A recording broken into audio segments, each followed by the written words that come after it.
that? Oh, big stretches. You gotta do this every morning, getting up in my business and he knows the camera when he sees one. Don't you? What? This is what I go through every morning.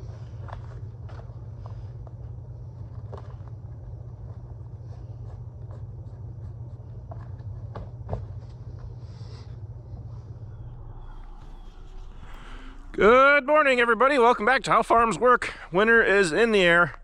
We're about to head over to the farm because today we are going to be round baling corn fodder for bedding.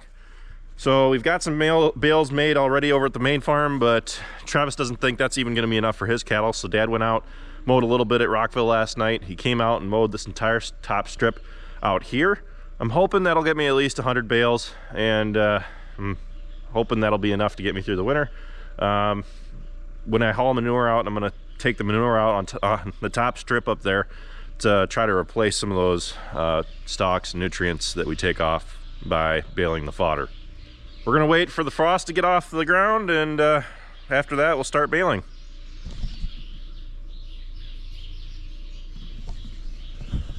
It's a beautiful morning out as long as there's no wind. Well, that light just died.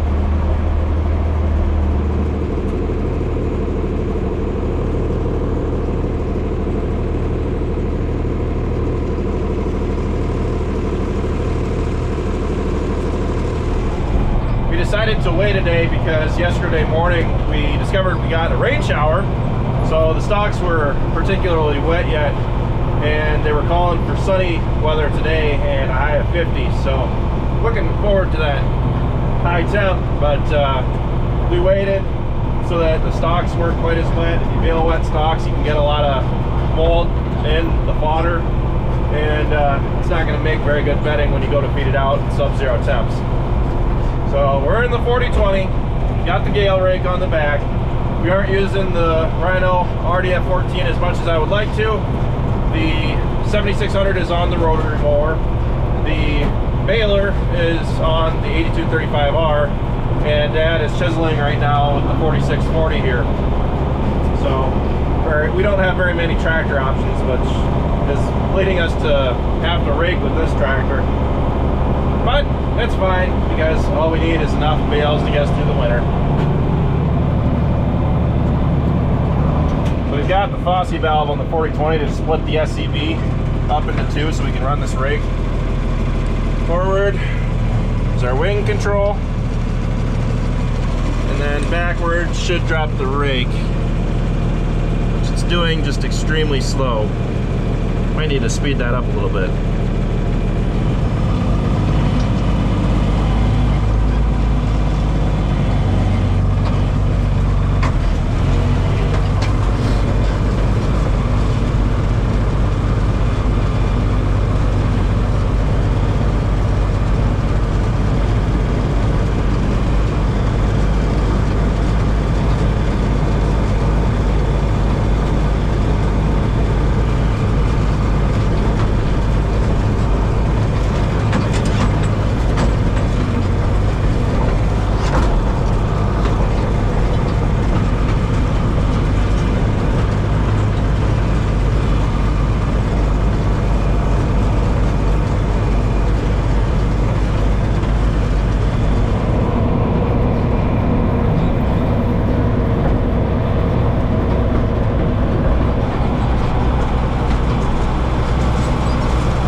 Look at the size of them boulders.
I just finished up doing 12 passes down here at Travis's place. He's still baling out there. I'm aiming for 150 bales, and there's going to be a lot less fodder made down here.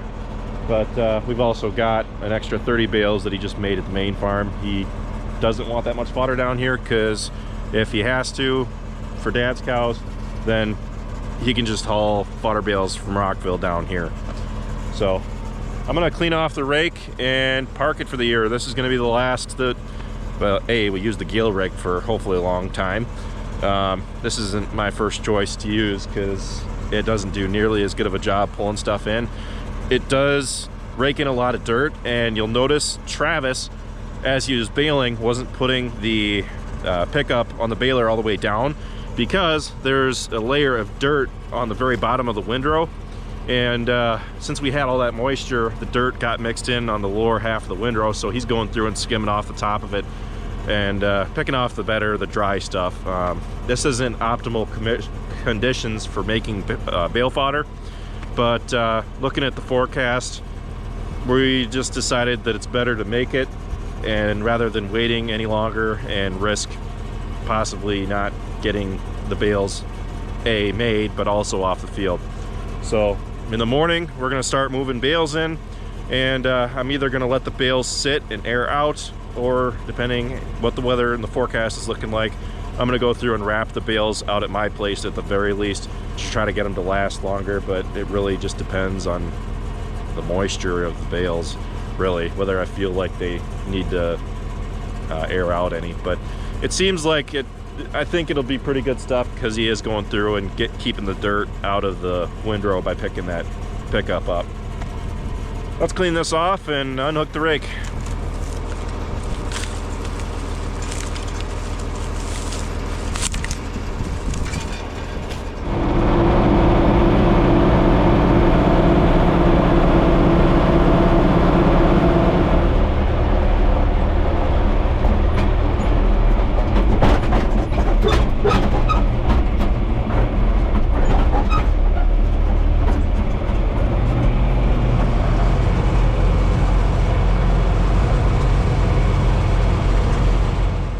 We just got back to the farm. The air filter light came on the 4020.